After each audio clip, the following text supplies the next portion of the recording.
আসসালামু আলাইকুম বন্ধুরা, আশা করি সবাই ভালো আছেন, সুস্থ আছেন।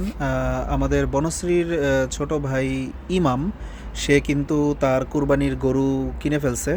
সে প্রতি বছরই মোটামুটি অনেক দিন আগেই কুরবানির গরু কিনে। তার কুরবানির গরুর ভিডিও এর আগেও আমি করেছিলাম। তার বাসার ছাদে সে ছাগল পেলেছিল ৩টা, সেই ছাগলের ভিডিও আপনাদেরকে দেখাইছিলাম। তো আজকে চলেন আমরা একটু দেখি সে কেমন দামে গরু কিনলো এবং তার গরুটা কেমন হলো। লালমনিরহাট গরুর হাট থেকে তার এই গরুটা কেনা হয় ২ লক্ষ টাকা এই গরুর দাম। একদম পিওর দেশাল শাহিওয়াল জাতের গরু। আপনারা দেখেন এবং দেখে বলেন গরুটা কেমন হলো। কিছু ছবিও দেয়া আছে গরুর, আপনারা ছবিগুলোও দেখেন। ২ লাখ টাকায় বর্তমান বাজার দরে ২০২৫ সালে এই গরুটা কেমন হলো আপনারা সবাই কমেন্ট বক্সে অবশ্যই জানাই যাবেন।